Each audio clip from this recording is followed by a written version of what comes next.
오늘 우리에게 주시는 말씀은 욥기 23장 10절 말씀입니다. 그러나 내가 가는 길을 그가 아시나니 그가 나를 단련하신 후에는 내가 순금같이 되어 나오리라. 오늘 이 시간은 내가 정금같이 되어 나오리라 라는 제목을 가지고 하나님 말씀을 증거하겠습니다. 오늘 우리가 욥기서의 말씀을 읽었는데, 욥기는 많은 사람들이 생각할 때 잘못한 것이 없고 그리고 완벽했으나 의인이 이 땅에 살아가면서 이런 고난도 받을 수 있다라고 하는 그런 사람들의 평가를 받는 그런 자가 욥입니다. 근데 사실은 그렇게 대다수가 얘기하는 99.9%라고 생각해요. 99.9%가 얘기하는 욥은 잘못된 측면에서 본 욥이고요. 제가 성경을 통해서 여러분들에게 조명해드릴 욥은 하나님만이 선하시고 의롭다는 사실입니다. 인간이 의롭다고 하는 것은 그냥 그것은 하나님이 만드셨기 때문에 그가 공의로울 수 있는 것도 정의로울 수도 있는 거고, 정의로울 수도 있는 것도, 그리고 또 누군가에게 사랑을 베푸는 것 또한 하나님이 그렇게 만드신 것이라는 겁니다. 그래서 욥은 자기가 잘나서 그리고 누구보다도 노력하고 애써서 그런 모습을 살아가는 줄 알았는데 그것이 아니라는 것을 이 성경 38장에 갔을 때, 욥기서 38장에 갔을 때 욥이 비로소 깨닫게 되는 거예요. 그래서 여러분들 이 내용이 왜 중요하냐면, 지금 23장 10절의 이 내용은 기독교인들이라고 하면 대표적으로 좋아하는 구절로 사용되어지고 있어요. 그리고 또 욥기서에 또 하나 있죠. 내 시작은 미약하였으나 내 끝은 창대하리라. 그래서 사업장에 가면 맨날 그게 걸려 있어요. 네. 그 의미가 어떤 의미인지도 모른 채 그것도 걸려 있고, 지금 이 내용도 사실은 정확하게 알고 쓴다면 좋겠지만 다른 의미로 쓰고 있는 이야기가 오늘 본문의 내용입니다.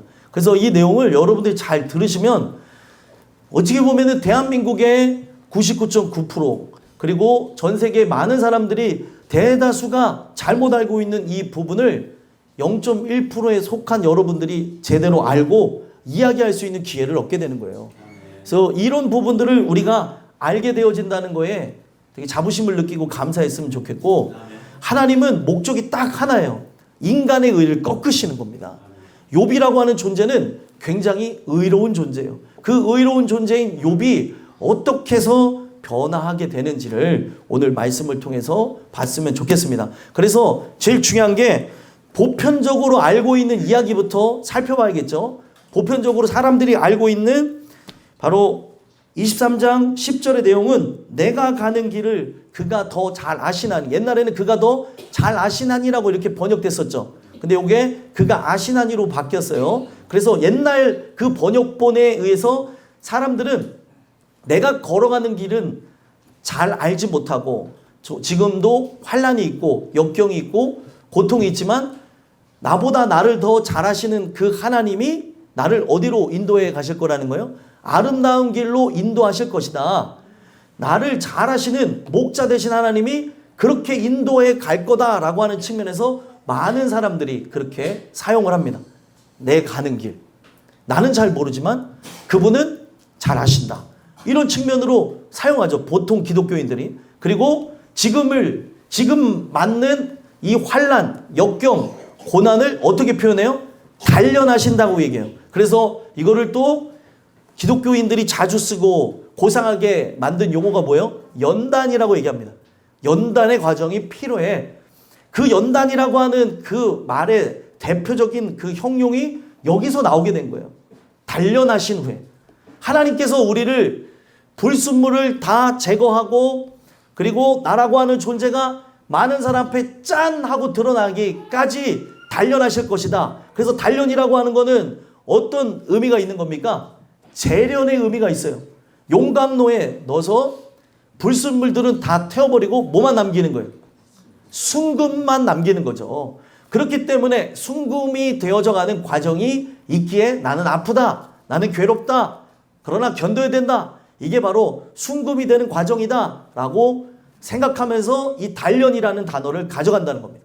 그러니까 이것 자체가 크나큰 이제 오역이 되어진 거예요. 본래는 그렇게 쓰여지지 않았는데 어찌됐든 그렇게 쓰여진 것 때문에 이런 사람들의 그 연단이라고 하는 말의 대표적인 형용을 여기서 가져오게 됐다고 제가 말씀을 드리고요. 그리고 결국에 순금같이 되어진다라고 하는 것은 어떤 의미가 있는 거예요? 지금 순금과 같이 나의 모든 그런 불순물이 제거된 이후에는 내가 짠 하고 드러나게 될 것이다. 그래서 어떤 분은 과거에 그 쓰여졌던 정금이라고 하는 거를 되게 좋아하더라고요. 정금과 순금은 사실은 같은 말이에요. 같은 말인데 어감이 다르죠. 정금이라고 하는 거를 순도 100%라고 생각하면서 정금과 순금을 나누시는 또 한글의 그 심취에서 그렇게 평가하시고 해석하신 분들도 있더라고요. 그래서 정금은 그분들의 해석에 의하면 천국 가서 내가 영화롭게 되어지는 것을 정금이라고 얘기한다. 오, 그럴싸하고 아름답고 그리고 멋있는 말 같아요. 근데 그렇게 사용되어질 수도 있을 수 있겠지만 그것은 이 내용이 본래 의미하고 있는 걸 담고 있는 게 아니라는 거죠. 지금 여기서 기독교인들이 생각하는 거는 정금같이 되어진다라고 하는 거는 언젠가 내가 높아질 날이 있다는 거예요. 내가 화려하게 영화롭게 되어져서 모든 눈물과 고통으로부터 벗어나는 날이 있다고 하면서 이 구절을 사용한다는 겁니다. 그렇죠? 이 구절 많이 들어보셨잖아요. 그죠? 이렇게 사용하는 그 이야기인데 여러분들이 그렇게 가지고 가는 그 의미는 성경 속에 있는 의미니까 그렇게 사용하셔도 무관하다고 하겠지만 중요한 거는 욥이 어떤 얘기를 했는지 정도는 알아야 우리가 이 용례를 사용하는 데 있어서 부족함이 없다는 겁니다. 어떤 의미로 말했는지를 알아야 될 거 아니에요. 욥이 왜 이런 말을 했는지. 그러니까 오늘날 뜻도 모르면서 이 한 구절만 갖고 계속 심취하게 되어지면 어떻게 되냐? 죄송하지만 이단 혹은 사이비가 되는 겁니다. 욥이 전체적인 기조 속에서 무슨 얘기를 하는지를 모르니까 기독교인들이 의인이 받는 고난이라고 뭐 이렇게 얘기를 하는 거예요. 성경의 앞뒤 전후 문맥 여기서 이야기하는 바를 제대로 읽어본 적이 없기 때문에 왜 이런 말을 했는가에 대해서 우리가 생각하는 그런 많은 사상들과 이론들이 귀에 들어왔기 때문에 이 부분들이 곡해 해석되어지고 있다는 거예요. 그래서 여러분들이 이것을 최소한이라도 아시는 분들은 새로운 지평이 열려지게 될 거고 관심이 없고 이 부분에 대해서 잘 모른다라고 하면은 이렇게 들어도 저렇게 들어도 똑같은 얘기처럼 들려질 겁니다. 오늘 이 이야기를 여러분들이 듣는 것에 대해서 기뻐하고 즐거워하셨으면 좋겠고 오늘 이것을 듣는 이유는 성경 해석이라고 하는 게 내 마음대로 자의적인 해석을 하면 안 되고 성령께서 감동 그때 왜 하나님이 이 의도를 가지고 사람들에게 영감을 주셔서 쓰셨는지를 알아야 오늘 현시에 이것을 직시하며 쓸 수가 있는 거예요. 오늘 여러분들이 이 부분에 대한 부분을 명확하게 알게 되는 역사를 통해서 저와 여러분들이 진정 욥이 갖고 있는 그 의가 또 나도 모르게 갖고 있는 그 의가 무너지게 되어지는 귀한 은혜가 있게 되기를 간절히 소망합니다. 그래서 이 부분에 대해서 좀 더 잘 알기 위해서는 앞에 있는 내용을 좀 살펴봐야 돼요. 그래서 1절에서부터 9절까지 내용을 보게 되면 욥이 왜 이런 말을 했는지에 대한 것을 알 수가 있는데 그 이전에 왜 욥이 자기가 이렇게 말했는지에 대한 그 기본적인 것을 엘리바스가 22장에 엘리바스는 친구예요. 엘리바스가 왜 왔냐면 욥이 쉽게 얘기하면 신앙생활을 잘하고 있었습니다. 여기 있는 어떤 누구와도 비교해도 전혀 뒤처지지 않게 오히려 우리보다도 더 철저하게 살았을 가능성이 더 큽니다. 그렇게 누구보다도 구제와 봉사와 그리고 헌신을 일삼으며 살았던 욥의 인생 가운데 어떤 일들이 일어나냐? 갑자기 재정의 위기가 찾아오고 재정의 위기가 찾아온 것도 고통스러운데 자녀들이 갑자기 죽게 되는 일 그리고 심지어 자기가 병드는 일들이 일어나는 겁니다. 그래서 이러한 엄청난 일을 겪게 되어지니까 친구들이 이런 엄청난 환난과 역경, 고난을 겪었다고 하는 그 친구의 이야기를 들으면서 성경에 보게 되면 친구들이 와서 뭐를 해줬어요? 처음에 와서 위로를 해줬어요. 할 말이 있습니까? 없습니까? 할 말이 없어요. 7일 동안 그냥 같이 울어주고 했습니다. 가장 큰 위로는 우리가 그 부분에서도 알 수 있는 게 어떤 말을 하는 게 아니에요. 같이 울어주고 공감하면 되는 겁니다. 근데 친구들이 이제 7일 동안 그렇게 하다 보니까 7일 동안 계속 울고 했는데도 이해가 안 되는 거예요. 도대체 왜 그랬을까라고 생각을 했다 보니 여기서 진단이 틀어져 버린 거예요. 자꾸 진단을 해야 될 거 아니에요. 그러니까 이 진단의 가장 큰 핵심이 어떻게 되냐? 인과응보적으로 가는데 원인이 있으니 결과가 있다라고 하는 시각을 갖게 되어지더라는 거예요. 네가 잘못해서 네가 너 잘했어야지. 잘 안 하니까 그렇게 얻어맞는 거 아니냐. 막 이런 평가들을 하는 거예요. 근데 욥은 누구보다도 신실하게 살았어요. 그 친구들에 비했을 때 전혀 뒤처지거나 뒤처지는 것이 있는 것이 아니라 어떻게 보면 앞서 나갈 정도까지 그렇게 살았는데 친구들이 진단을 잘못하는 거예요. 계속해서 헛다리를 짚는 거죠.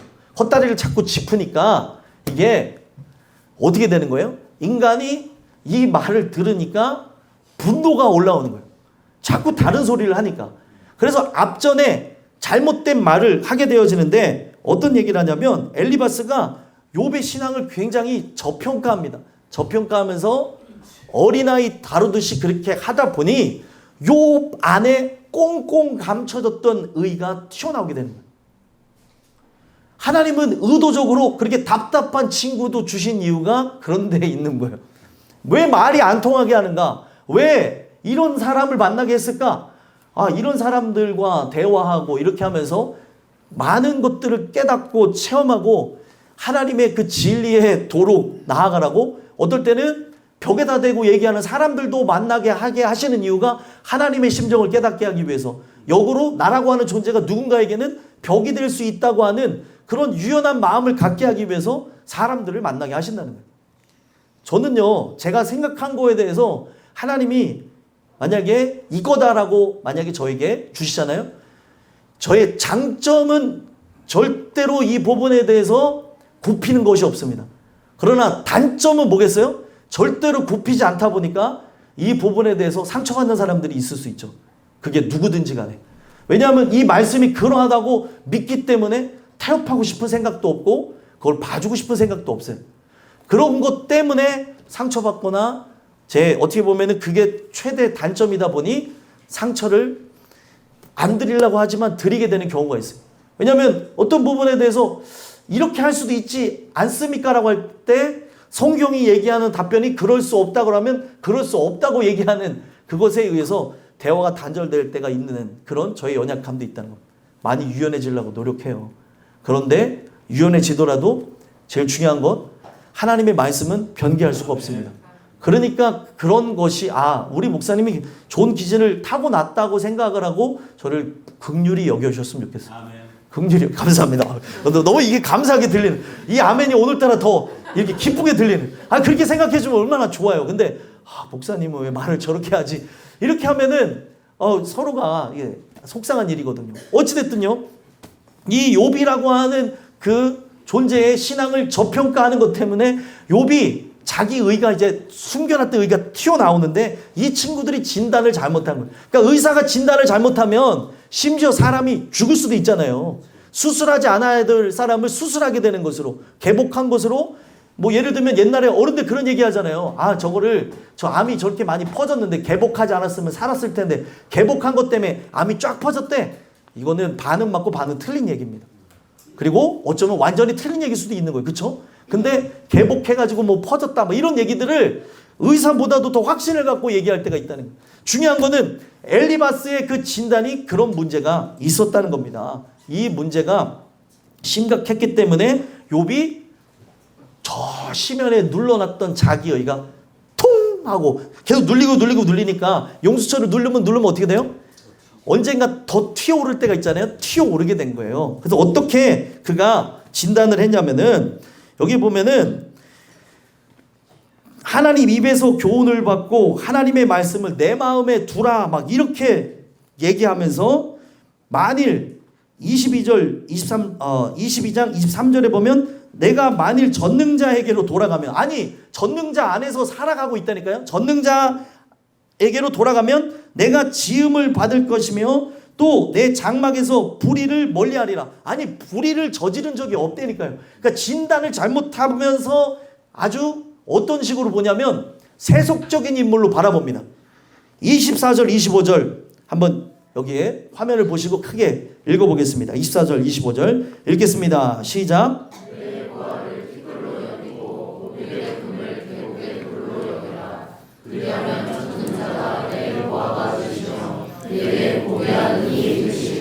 아멘. 지금 여러분들 이게 진단이 되게 중요한 게 욥은 이 세상의 그 보화를 경이롭게 여기고 좋아한 적이 없어요. 그러니까 구제와 봉사, 사람들 앞에 존경받는 인물, 도덕적으로 흠결이 없는 인물로 정평이 났었겠죠. 근데 그런 존재인 바로 욥에게 엘리바스가 와서 야, 너 어떻게 이런 일이 일어나는 줄 알아? 너가 세상에 돈을 너무 사랑해서 그래. 네가 갖고 있는 보화를 좀 티끌로 여겨라. 먼지처럼 여겨라. 벌써부터 좀 기분이 나쁘죠. 그리고 오빌의 금을, 오빌이라고 하는 게 금으로 유명한 지역이에요. 그 금으로 유명한 그 오빌의 금을 계곡의 돌로 여겨라. 그러니까 이 얘기를 듣고 보면은 욥이라고 하는 존재가 뭐를 사랑한다고 지적한 거예요? 돈을 사랑한다는 것, 금을 사랑한다고 지적한 거잖아요. 너가 그렇게 그것을 돌로 여기게 되어지면 어떻게 된대요? 25절에 보면 그리하면 전능자가 너의 보화가 되실 것이고 내게 고귀한 은이 되실 것이다. 진짜 하나님이 이렇게 귀중한 보화가 되는 걸 경험할 것이다. 아니 지금 욥이라고 하는 존재는 그 하나님의 영광을 위해 살아간다고 하고 지금 누구보다도 헌신적이고 열정적으로 살아가는데 그렇게 세속적인 인물로 치부하면서 이야기를 끌고 간 거예요. 그리고 이 내용에 대한 것이 바로 어디로 이제 가게 되냐면 30절까지 이제 내용을 쭉 보면 계속 그런 얘기를 합니다. 30절에서 뭐라고 얘기해요? 죄 없는 자가 아니라도 건지시리니 내 손이 깨끗함으로 말미암아 건지심을 받으리라. 너 손이 더러워. 너가 정말 하나님 앞에 그렇게 나아가야 돼. 너 잘못했다고. 너 죄인이야. 너 세속되어진 걸 사랑했잖아. 이렇게 얘기를 하니까 욥이 여기서 분노가 치사량을 넘었어요. 분노가 이 꼭대기까지, 머리 꼭대기까지 쫙 이제 차오르게 되면서 욥이 대답하는데 이 뉘앙스가 살아있어야 되는 거예요, 여러분들. 그러면서 오늘 본문까지 이어지는 거예요. 23장 이제 1절에 욥이 대답하여 이르되, 자 2절 한번 읽어보겠습니다. 2절 23장 2절 읽겠습니다. 시작. 오늘도 내게 반항하는 마음과 근심이 있나니 내가 받는 재앙이 탄식보다 무거움이라. 아멘. 오늘도 내게 반항하는 마음과 근심이 있대요. 자, 이게 누구한테 있는 거예요? 일단은 반항하는 마음과 근심이 자기에게 있는데 이 자기에게 있는 이 마음이 왜 일어나는 거예요? 지금 누구 때문에 반항하는 마음, 근심이 생겨나는 거예요? 친구 때문에 일어나는 거고, 그리고 중요한 거는 이 친구가 잘못된 진단을 하니까 너무 화가 나는 거예요. 나를 뭘로 보고? 내가 그렇게 속물로 보여? 아니 이제 그런 내용인 거예요. 그렇게 친구들을 향해서 이러한 반항적인 마음, 또 근심이 있는 그런 마음이 들었고, 또 하나는 이 반항하는 마음이 누굴 향해 있는 거예요? 하나님을 향해 있는. 여러분들 누구든 이 예배 가운데 반항하는 마음을 가지시면 안 됩니다. 눈을 착하게 뜨시고 하나님의 은혜를 받기를 소망하시고 서글서글하게 저를 바라보셔야 되고 성경을 바라봐야 되고 그래야 되는 거예요. 오늘날 중요한 건 이 반항하는 마음이 있는데도 꼬꾸라지는 인물도 있어요, 성경에 보면. 그런데 그렇게 별로 많이 있지는 않더라. 그러니까 오늘날 우리가 그런 마음이 드는 것조차 사실은 이거는 내가 그런 마음을 가졌다고 생각할 수 있겠지만 하나님이 나의 생각을 바꾸시면 우리는 이 반항하는 마음에서 순종적인 마음으로 바뀌어지는 거예요. 근데 지금 현재 욥은 왜 나에게 이런 고난을 주시는지 전혀 이해가 되지 않고 내가 받는 재앙이 탄식보다 무겁다는 거예요. 아무리 탄식을 해고 아니 생각해보세요. 집안이 이건 어떻게 된 거예요? 풍비박산이 나서 망한 거잖아요. 다 망했고 심지어 눈에 넣어도 안 아픈 자녀들이 죽었어요. 그러면 여러분들 다 끝난 거 아니에요? 그리고 심지어 아내는 너 하나님을 욕하고 죽으라고 하면서 그리고 어디로 사라졌어요. 아니 생각해보세요. 여러분들 얼마나 열이 받아요. 지금 내가 은혜로 참고 있는데 꾹꾹 누르고 있는데 아내가 빌런이 되어져서 나타나가지고 하는 얘기가 야 너 그렇게 좋아하는 그 하나님 믿는다더니 잘 됐다 야. 야 나는 내가 봤을 때 하나님 안 계시는 것 같은데 그냥 하나님 욕하고 죽어. 아니 이런 얘기를 여러분들 들었다고 생각해보세요. 얼마나 나가 화가 나네 갑자기. 예, 화가 나잖아요 막. 그러니까 이 부분이 욥이 막 꾹꾹 누르고 참다가 생각해봐도 도저히 이해가 안 되는 거예요. 나보다 이렇게 의롭게 살아가는 사람이 없는데 나보다 주님 사랑한다고 이렇게 고백하는 사람 없는데 누가 봐도 나는 옳은 길을 향해 살았는데 왜 이러는지 이해가 되지 않는 거예요. 탄식을 하고 또 생각하고 또 생각해도 재앙이 너무 무겁다라고 얘기하는 거예요. 그래서 지금 억울한 건 뭐예요? 더 억울한 거는 이거를 견뎌가고 있는데 무슨 뜻이 있겠지라고 견뎌가려고 하는데 친구들이 와서 속을 막 뒤집어 놓으니까 이제 견딜 수가 없어서 자기는 의로운 존재니까 자기는 죄가 없다고 생각하니까 하나님을 찾으려고 하는 거예요. 여러분들 이게 하나님을 찾는 데에서도 목적이 중요해요. 하나님을 찾는 이유는 뭐예요?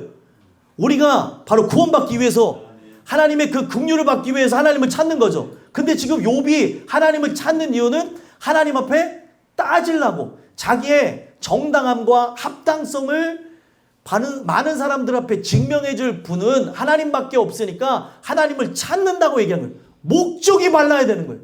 교회 나온 목적, 말씀을 듣는 목적, 내가 하나님을 찾는 목적이 하나님을 만나고픈 겸손한 마음에서 찾으셔야 됩니다. 근데 오늘날 많은 사람들이 찾다가 근데 내가 이렇게까지 하는데 하나님 어떻게 나를 안 만나주십니까? 이렇게 분노하시는 분들이 계시더라고요. 그러시면 안 돼요. 그러시면 안 되고 우리는 이 모든 주권이 누구에게 있습니까? 하나님께 있죠. 겸손히 하나님의 그 은혜를 구해야 되는 거예요. 오늘날 우리가 정확하게 알아야 되는 거 성경이 성경을 서로 비방하거나 서로 반박하거나 합니까? 안 합니까? 안 하죠. 성경은 다 연결된 거예요. 하나님 안에서 나오죠. 그러니까 분명 로마서 9장에 뭐라고 얘기해요? 원하는 자로 말미암다 아니고 다른 박질하는 자로 말미암는 것도 아니라 오직 이것이 어디로부터 난대요? 긍휼히 여기시는 여호와로 말미암느니라. 하나님으로 말미암는 하나님이 불쌍히 여겨야 되는데 불쌍히 여겨달라고 해야 될 인간이 막 하나님 앞에 분노하는 하나님 너무한 거 아닙니까? 에? 어떻게 나한테 이런 일을 주시고 내가 누구보다도 열심히 했는데 제가 최소한 김집사보단 열심히 하지 않았냐고. 근데 어떻게 우리 가정을 김집사님 그 김집사님 아니에요. 또 오해하지 마세요. 예, 이런 거 얘기해 줘야 돼. 안 그러면 우리 김집사님 그러실 분이 아닌데 또 다른 분들이 저 목사님 김집사 얘기하는 거 아니야? 예, 그 김집사님 아닙니다. 그냥 제가 김씨니까 그냥 그렇게 얘기하는 거예요. 어떻게 나에게 이런 일이 일어납니까? 하면서 따지는 사람들이 있다는 거예요. 하나님이 나에게 어떤 일을 하든 안 하시든 이건 누구의 주권이에요? 하나님의 주권이에요. 하나님의 주권. 그 하나님의 주권에 대해서 인간이 이렇다 저렇다 할 이유가 있습니까? 없습니까? 없어요. 우리는 성경에 분명히 우리를 뭘로 표현되어졌는가를 봐야 되는데 우리는 죄인, 고아, 그리고 과부, 그리고 또 심지어 양, 분사. 여기 핵심이 있어요. 핵심이 뭐예요? 다 뭔가 필요한 존재라는 거죠. 양에게는 뭐가 필요해요? 목자가 필요하죠. 그러면은 양이 어느 날 양의 언어로 목자를 쳐다보면서 이 길은 아닌 것 같다고 계속 쳐다보면서 얘기를 해요. 그럼 목자가 그 이야기를 들으면서 물론 반응해 줄 수도 있지만 이 길이 맞다고 하면서 자꾸 소리를 내면은 톡 하면 이놈 새끼 따라오라고 하면서 따라오라고 하죠. 아무리 양이 볼 때는 여기는 이상한 길인 것 같은데 하면서 해봐야 목자는 자기 길을 걸어가는 거고, 내가 양인 것을 직시하면은 그 양은 목자를 따라가야 되는 거예요. 그렇습니까? 안 그렇습니까? 근데 꼭 따라가야 될 양들 중에 꼭 말 안 듣는 양이 있어요. 그죠? 가지 말라고 하면 꼭 그 길로 가는 양들이 있다는 거예요. 하지 마 하면 꼭 한 번 더 해보고 그치는 아이들이 있더라니까요.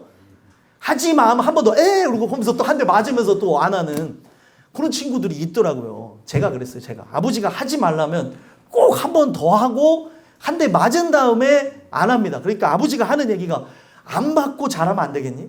꼭 한 소리 듣고 해야 직성이 풀리냐? 근데 이거를 지금 제 눈앞에서 계속 보고 있어요. 하나님께서 어렸을 때 내 모습을 보여주시고, 우리 아버지가 저렇게 이 방법이라고 하는 것이 우리 아버지 선에서는 최선을 다해서 그렇게 길렀구나. 우리 아버지의 모습을 우리 박 목사님한테 그대로 보면서 그대로 우리 아버지가 저렇게 사랑하는구나. 근데 애들이 이해가 안 되는 거. 우리 아버지는 우리 아버지가 아닌 것 같아. 농담입니다, 농담. 아니, 오늘날 우리라고 하는 존재가 이 부분에서 양인데, 목자가 그 인도하는 그 부분에서 가라고 하면은 가면 되는 거예요. 근데 다른 길로 이제 나가는 양이 있으면 목자가 그 양을 포기합니까? 포기하지 않습니까? 절대 포기하지 않아요. 그래서 여러분들 그 잃은 양 한 마리를 위하여서 어떻게 해요? 99마리를 킵해두고 그 한 마리를 데려온 다음에 어떻게 합니까? 성경에 보니까, 누가복음 15장에 보니까 더 큰 잔치를 벌여요. 이게 손해 아니에요, 여러분들? 양을 찾았는데 더 큰 잔치를 벌인다니까요? 이게 하나님의 관점이에요, 여러분들. 그 한 마리의 양, 우리라고 하는 존재를 세상이 우리를 우습게 볼 수 있을지라도 하나님은 나라고 하는 존재를 귀하게 여기신다는 거예요. 그래서 그 가치를 천하보다 귀한 존재라고 여기니까 한 마리 돌아왔는데 그 양의 그 값어치보다 더 큰 잔치를 배설하는 분이 우리 하나님 아버지시라는 거예요.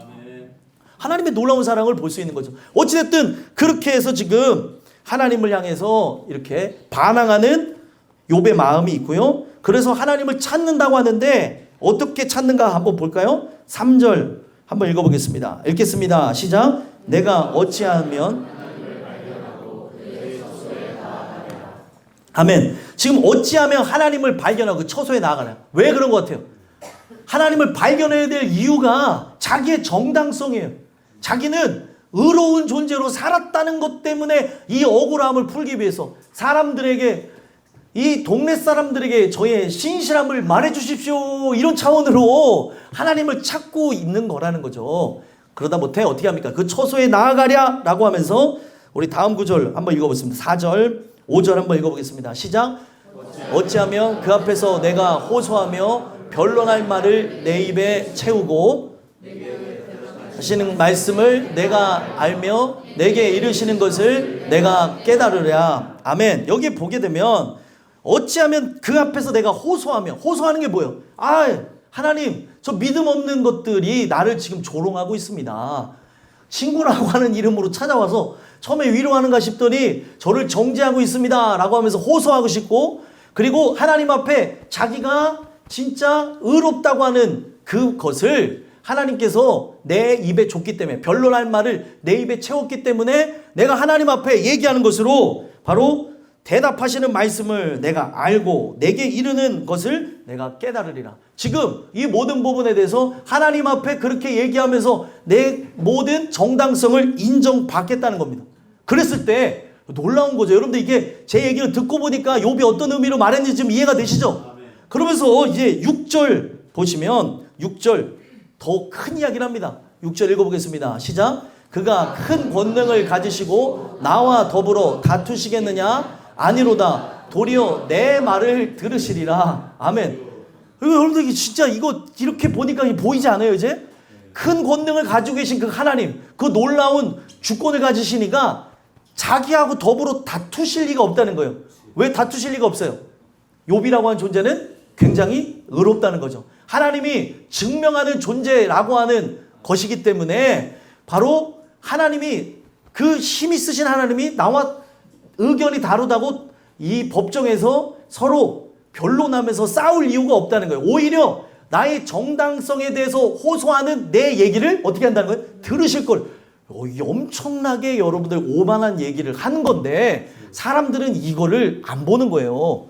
내 말을 듣는데 여러분들 하나님이 내 말을 들으실 때에 그 하나님이 그 내 말을 들으시는 것은 나의 신음소리와 나의 어떻게 보면은 그 구원을 간구하는 그 하나님을 향해 간구하는 소리를 하나님이 들으시는 거죠.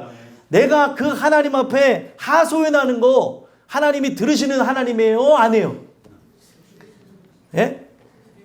예, 하소연도 들어주시긴 해요. 근데 기도의 내용이 계속해서 그렇게 하소연하다 보면 그 기도가 성령 안에서 한 기도라면 말미에는 바뀌어져야 돼요. 어떻게 바뀌어져야 돼요? 기쁨과 감사에 대한 내용으로 하나님에 대한 확신으로 바뀌어져야 되는데 하나님 앞에 하소연만 막 하고 아이고 내 인생이 왜 그럽니까 이렇게 하면서 이렇게 사람들이 막 울고 그렇게 한 다음에 나갈 때도 아이고 무거운 짐을 제가 오늘도 짊어지고 가겠습니다. 아니 이런 분들이 진짜 많다니까 여러분들. 나는 아니에요 이런 표정 지지 마시고 오늘 우리가 스스로를 한번 점검하고 돌아봐야 되는 거예요. 아니면 이런 것들조차 느끼지 못한다면 나는 하나님에 대한 존재를 아예 인식하고 있지 않은 것은 아닌가 생각해 봐야 되는 거예요. 하나님의 존재를 그나마 인식했기 때문에 하소연이라도 하는 거죠. 내가 누구한테 하소연하겠어요? 하나님 앞에 하소연하죠. 근데 나의 슬픔을 기쁨으로 바꿔줘야 이게 성령 안에서의 기도라는 거예요. 하소연만으로는 안 된다는 거죠. 그냥 서름 때문에 눈물 흘리는 것만으로는 안 된다는 거죠. 오늘 그것에 대한 결론이 확실해야 되는 겁니다. 주의 은혜 아래 내가 다시금 힘을 얻고 일어나서 전진해 가야 되는 거예요. 근데 그렇게 나가야 될 사람들이 여기 들어올 때 무거운 짐을 들고 들어왔어요. 일단은 예배 드리러. 그러면은 집에 갈 때 어떻게 해요? 내 짐이니까 갖고 가야죠. 아유, 지금 이거를 집중하신 분들은 잘 듣는데 집중하지 않는 분들은 무슨 얘기야? 뭘 가져간다 그랬다가 뭘 안 가져간다 그랬다가 예? 아니 제 얘기를 잘 들어보세요. 이거 가져가야 돼, 안 가져가야 돼요? 내 짐인데 가져가야 돼, 안 가져가야 돼요? 안 가져가야 되잖아요. 근데 왜 그것도 바리바리 다 싸가지고 가져가냐고. 뭐 두고 온 거 없나? 맞아. 저거 결혼이라는 근심 가져가야지. 직장이라는 금식 가져가야지. 자녀 속삭이는 거 이거 가져가야지. 가져가는 거. 가져가면 안 된다니까 여러분들. 내려놓고 가야죠. 하나님께 맡기고. 근데 그렇게 안 갖고 그렇게 하면 안 되는데 따서 내 짐이라고 하면서 뭐 내 정신 봐. 일부러 또 밖에 저기 나갔다가 들어와서 또 도로 가져가신 분도 있어. 어우 내가 이것까지 두고 갔다고 하면서. 아니 지금 이 내용을 보면서 내 말을 들으시리라.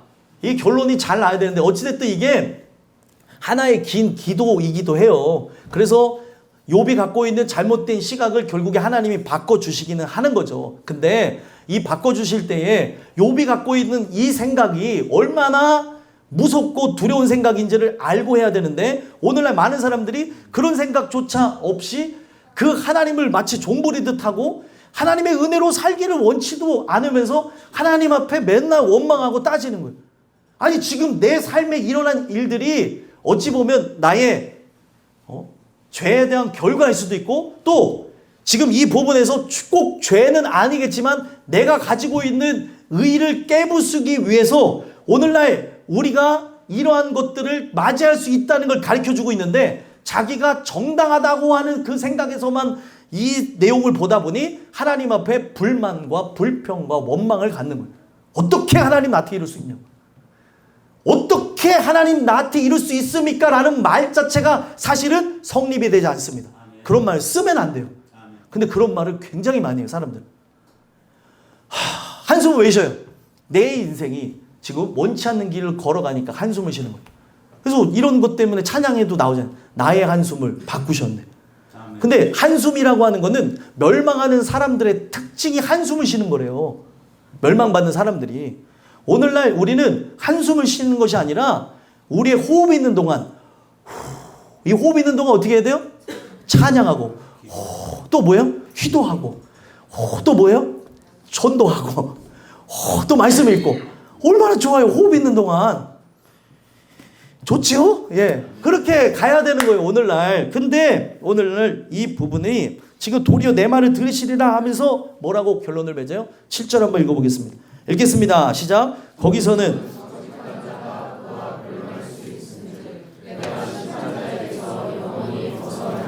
아멘. 거기서 정직한 자와 그와 변론할 수 있대요. 정직한 자가 누구예요?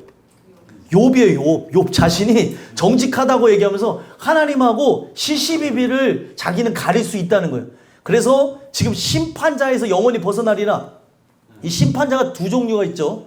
하나는 지금 친구들, 나를 심판하면서 돌 던지는 친구들에서 벗어날 수 있다는 것. 그리고 자기의 의를 주장하는 그 현장에서는 내가 정당하다는 게 입증이 되면 하나님의 심판에서 내가 벗어날 수 있다는 거예요.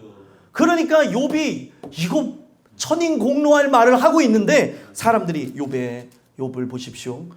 욥은 하나님 앞에 가까이 가려고 갈망했습니다. 아니 이걸 보면서 지금 성경을 이걸 보면서도 다른 소리를 한다니까요. 제가 이 내용을 갖고 때가 되면 얘기해야지 했는데 지방 목사님하고도 얘기하는데 자기가 얘기해서 이걸 설교했다고 하면서 저한테 얘기를 하길래 저한테 어떻게 생각하냐고 물어보질 말았어야죠. 물어보는 거예요. 이 부분에 대해서 어떻게 생각하시냐고, 이 본문을. 그러니까 저는 어떻게 해요? 내가 생각하고 있는 거, 하나님이 보여주신 것, 믿게 하신 거, 깨닫게 하신 거 얘기해야 될 거 아니에요. 그랬더니 그분이 딱 한 얘기예요. 아이고 목사님 너무 빡빡하네. 아니 하나님 말씀이 여러분들 그러면 너덜너덜하고 느슨하고 막 헐렁헐렁 해야 돼요? 빡빡할 수 있죠 여러분들. 이 말씀이 그러하다고 하면 그게 가야죠. 그러다면 믿어야죠. 아니 근데 이게 이렇게 하면은 어떻게 내 힘으로 받아들일 수 있는 게 아니에요. 하나님이 나로 하여금 모든 지식과 그리고 나의 모든 생각과 모든 나의 마음을 압도하시고 깨부수셔야 내가 그 은혜 아래 바짝 엎드려 내가 죄인입니다 하고 변화를 받는 거죠. 근데 사람들은 그런 생각을 안 하는 거예요. 누구든지 간에 그런 오류에 빠질 수 있는 거죠. 그래서 저한테 오류에 빠졌다고 하니까 저는 어떻게 아니에요 목사님이 오류에 빠지셨어요. 그런 얘기를 유치하게 주고받고 했었어요. 이게 왜 그러냐면 말씀 한 구절에 의해서 사람이 살고 죽습니다. 그죠? 이 한 구절이라고 한다 할지라도 잘못 해석할 수 있는 게 아니에요. 자의적 해석을 할 수 없습니다. 그래서 제일 중요한 것은 베드로 사도는 분명히 이 말씀이라는 것을 묵상하고 그렇게 할 때에 바로 그 하나님께서 주시는 그 감동을 가지고 그 별이 떠오르는 것처럼 그런 하나님의 은혜를 받아야 되는 걸 강조했다는 거예요. 내가 가지고 있는 신학적 지식, 사상, 주석책을 보고 막 섞어가면서 막 하고 요즘에 챗 GPT한테 물어봐서 야 어떤 얘기가 좋냐? 오늘은 날씨가 조금 우울한 관계로 오늘은 이런 설교를 추천해드립니다. 진짜 그런데 여러분들 별의별 아주 최고의 비서가 나셨습니다. 근데 중요한 거는 이 부분에서 하나님이 할 수 있는 영역의 기계를 흉내낼 수 있겠냐고요. 아닙니다. 오늘날 이 모든 부분 속에서 하나님의 그 은혜 아래 씨름하고 함께 나아가야 될 이런 부분들이 다르게 되어지는 거죠. 그래서 이런 무서운 얘기를 하면서 자기가 하나님을 찾고 있다. 그 하나님 앞에 나의 정당성을 인정받으려고 하면서 내가 변론할 기회만 있으면 하나님도 나한테 어찌할 수 없을 거다 라고 하면서 이런 얘기를 하는데 여기서 또 재미난 것이 8절 9절에 하나님을 그런 방식으로 찾으니까 하나님이 만나주세요 안 만나주세요? 안 만나주셔. 왜 하나님이 나를 안 만나주는가에 대한 것도 생각해 볼 필요성이 있는 거예요. 진실하게 찾고 있느냐 이걸 봐야 되는 거죠. 근데 하나님을 찾는 이유가 잘 먹고 잘 살기 위해서 하나님을 찾는 이유가 그냥 나은 삶을 위해서 찾는 목적이 뒤틀린 하나님을 찾는 것은 하나님이 만나주지도 아니하고 하나님이 여러분들에게 은혜 주지도 않는다는 걸 보여주는 겁니다. 그래서 8절 9절 한번 읽어보겠습니다. 읽겠습니다. 시작. 그런데 내가 앞으로 가도 그가 아니 계시고 뒤로 가도 보이지 아니하며 그가 왼쪽에서 일하시나 내가 만날 수 없고 그가 오른쪽으로 돌이키나 배울 수 없구나. 아멘. 자 8절 먼저 보면 그런데 8절이요. 8절에 보면은 그런데 내가 앞으로 가도 지금 앞으로를 향해 가는 거예요. 하나님을 찾기 위해 앞으로 가도 그가 거기에 안 계시고 뒤로 가도 그러면 뒤에 계신가 하고 봤는데 뒤에도 보이지 않아요. 왜요? 목적이 뒤틀렸잖아요. 겸손하게 찾아야 된다니까. 오늘 여기에 예배드리는 여러분들이 어떤 마음을 갖고 나왔는지 지금 내가 이 하나님 앞에 어떤 부분으로 나아가고 있는지 봐야 된다는 거예요. 제가 청년들한테도 또 얘기하고 또 얘기하고 또 얘기하는 게 뭐냐면 들을 기가 있는가 돌아보라고 얘기했어요. 그러면 돌아봐야 돼요. 들을 기가 있는지 없는지. 자기 자신에 대한 부분을 돌아봐야 되는데 이것조차 생각하기 싫어하는 건 아닌가 조심스럽게 생각해 볼 때가 있어요. 생각을 해야지 되는데 생각을 하고 싶지 않아요. 요즘의 문화에 절어서 오늘날 사람이 예전에는 사고에 꼬리를 물고 해갖고 어떤 결론에 도달하는데 요즘 사람들은 복합 다중적인 사고를 못한대요. 왜냐하면 자꾸 직관적인 그런 영상이나 음악이나 이런 것에 의해서 전두엽이 망가져서 자기를 돌아보는 능력, 자기에 대한 그런 객관화가 자기를 어떻게 바라보는지를 전혀 인지를 못한다는 거예요.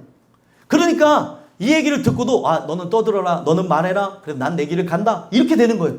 이 얘기를 듣고 나는 어떠한지, 나는 어떻게 살아가고 있는지, 나의 중심이 어디 있는지를 돌아봐야 되는데 이 부분에 돌아보지 않고 좋은 얘기네. 아니면 이 대다수 얘기가 99.9%가 사라졌던지 얘기를 듣고 나서도 뭔 얘기를 했는지를 모르는 이상한 시대에 살아가고 있다는 거예요. 마귀가 마지막 시대에 사람들을 휘어잡으면서 하는 게 뭔지 아십니까? 하나님 앞에 집중하지 못하게 하는 거예요. 집중을 못해요. 그래서 요즘에 아이들이 어떻게 됩니까? 아이들이요. 예전에는 어린아이들이 최소한 7분을 집중할 수 있었대요. 근데 요즘은 1분도 집중을 못해요. 왜 그러냐? 쇼츠에 중독되어져서. 계속 그것에 의해 가지고 도파민의 이 뇌가 이제 절어 있다 보니까 이 부분을 온전하게 보지를 못하는 거예요. 요즘 사람들 도파민에 대한 것에 대해서 막 얘기하잖아요. 오늘날 이게 막 흥분하게 만들어가지고 온전하게 삶을 바라보지 못하게 만들더라는 거예요. 그러니까 목적이 뒤틀려 버리니까 앞으로 가도 안 계시고 뒤로 가도 보이지 않고, 그리고 9절에 뭐라고 얘기해요? 9절에 왼쪽에서 일하시나. 아니 왼쪽에서 일하는 건 이제는 알고 있어요. 근데도 어떻게 해요? 만날 수가 없고 오른쪽으로 돌이키시나 배울 수가 없구나. 지금 자기의 목적이 뒤틀리다 보니 만나지 못한다는 것을 하나님이 인지하게 하는 거예요. 이런 과정 속에서, 깊은 얘기 속에서 결국에 친구들 3명과 얘기한 이후에 거기에 한 명이 더 갔었는데 조용히 하고 있다 등장하는 게 누구예요? 엘리후가 등장하게 되면서 근접한 대화에 이르게 되어지고 그 다음에 하나님이 짠 하고 나타나요. 오늘 여기서 하나님이 짠 하고 나타나면 하나님을 이렇게 믿을 사람이 있겠죠. 근데 하나님이 짠 하고 나타날 거라는 생각을 갖지 않는 게 인간이다 보니 오늘날 우리 예배가 매너리즘에 빠지게 되고, 그리고 어떤 부분에서 이 패러다임이 바뀌지 않고 그냥 틀에 박혀서 전심으로 하나님을 찬양해야 될 자들이 찬양하지 않고, 또 예배하는 데서 오늘 이 예배가 나를 향해서 지금 나라고 하는 존재가 어떻게 가고 있는지를 비춰주고 있는데도 보질 않더라는 거예요. 그래서 제일 중요한 게 생각이라고 하는 거를 내려놓을 줄 알아야 돼요. 그래서 이사야 55장에는 하나님의 생각과 우리 생각이 어떻대요? 다르다고 얘기해요. 하나님 생각은 그렇구나. 그러면 이 생각을 내려놓을 줄 알아야 되는데 안 내려놓는 거예요. 끝까지 자기 의를 주장하는 거죠. 그래서 하나님이 답답하시니까 38장에 딱 나타나셔서 하신 얘기가 38장 2절에 뭐라고 하냐면, 무지한 말로 생각을 어둡게 하는 자가 누구냐? 무지한 말을 누가 하고 있는 거예요? 욥이 하고 있고 자기 생각을 어둡게 하고 있어요. 오늘 무지하지 않고 지혜롭고 생명 있는 말은 하나님 말씀입니다. 이 말씀만이 어떻게 하는 거예요? 우리로 하여금 우리 생각을 밝게 해주는 거예요. 내 말은, 내 생각은 나를 어둡게 만들어요. 그러면 이 생각이 뭔가 잘못된 것 같으면 고쳐야 되는 거예요. 고쳐야 되는 그런 부분에 대해서 이야기를 하고 있는데 고칠 생각을 안 하는 거죠. 잘못됐다는 걸 인정하는 그 순간서부터가 변화가 일어나는데 잘못됐다는 것조차 말하기가 싫은 거예요. 인간은 그렇다는 거예요. 그리고 이것을 어떻게 생각하냐? 하나님이 나를 비춰주는 그 감사에 대한 것을, 기쁨에 관한 것을 초라하게 생각하는 거예요. 이 교회는 나를 초라하게 만드네. 이 교회는 나를 되게 우습게 만드네. 초라하고 우습게 만드는 게 아니라 여러분들이 온전하게 나아갈 수 있도록 빛을 비춰주는 거예요. 내가 죄인이구나. 하나님 은혜에 살아야 되는구나. 이걸 보여주고 있는데 마귀가 싹 바꿔버리니까 저는 정말 이 교회만 오면은 정말 작아지는 것 같고 이 교회만 오게 되면 제가 왜 이러는지 모르겠습니다. 하나님 말씀이 들려지게 되니까 이 말씀에 의해서 나를 볼 수 있게 해주는 거죠. 그래서 이 말씀에 의해서 내가 이 어둠 속에 있다는 것을 밝혀주게 되면 오늘 이게 정말 기뻐해야 될 일이거든요. 그래서 하나님을 찾고 나아가야 되는데 그런 것을 하지 않는 거예요. 하나님을 찾기는 찾는데 다른 이유로 찾는 거예요. 잘 먹고 잘 사는 것, 흥하게 되어지는 것, 그런 부분에서 찾기 때문에 문제가 되더라는 거예요. 그러니까 지금 보세요. 앞으로 가도 보이지 않고 뒤로 가도 보이지 않고 왼쪽에서 일하시나 만날 수가 없고 오른쪽으로 돌이키시나 배울 수 없구나. 이 뉘앙스를 가진 다음에 나오는 게 뭐예요? 그러나 내가 가는 길을 그가 아시나니. 뉘앙스가 여러분들 어떤 뉘앙스인지 알겠어요? 그러나 지금 내가 이렇게 찾고 있는데 만날 수는 없지만 내가 가는 길, 내가 지금까지 살았던 공의로운 길, 누가 봐도 아름답게 살았던 이 길에 대해서 누가 아신다고요? 하나님이 아신다고 하는 자기 의를 드러내는 얘기예요, 여러분들. 눈이 열리십니까? 귀가 열려지세요? 소수만 들으신 건가요? 이 무슨 말인지 이해가 되셨어요?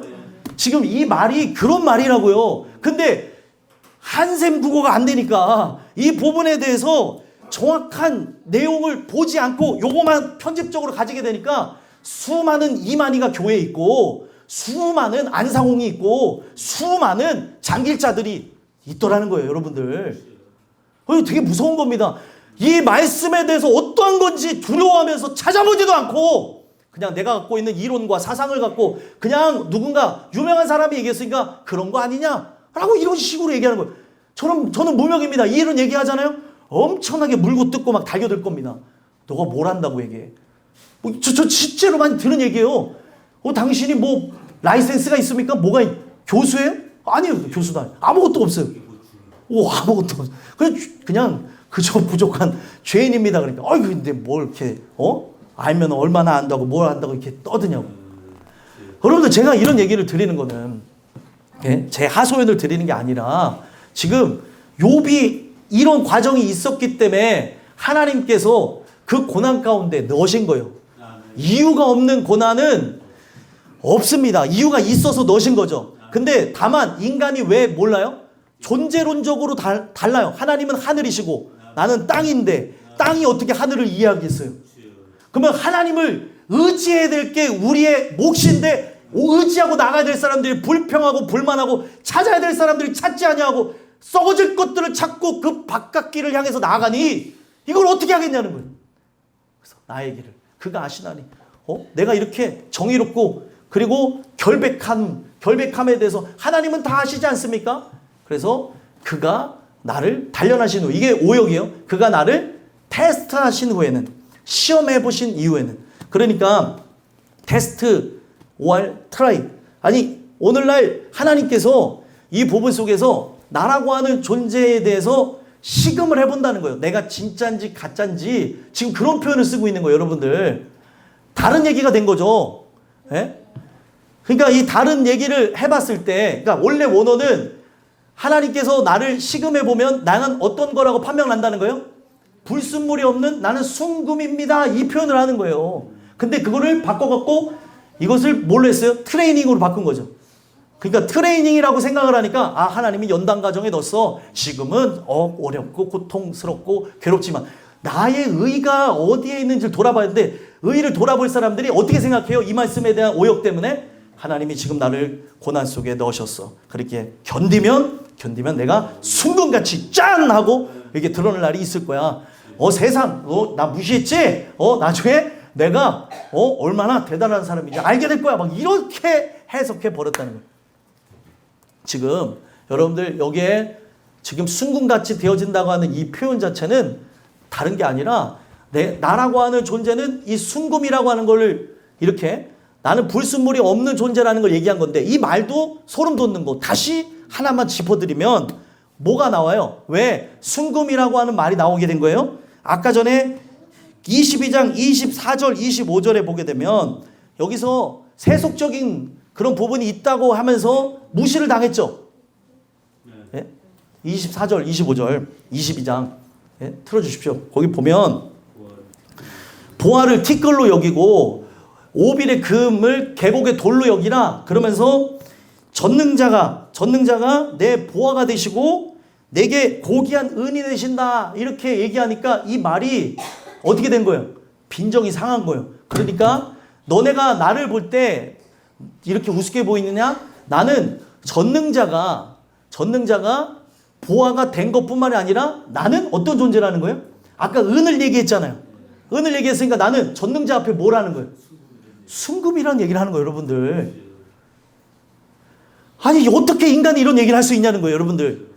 우리가 어떤 누구도 자기 의를 드러낼 수가 없습니다.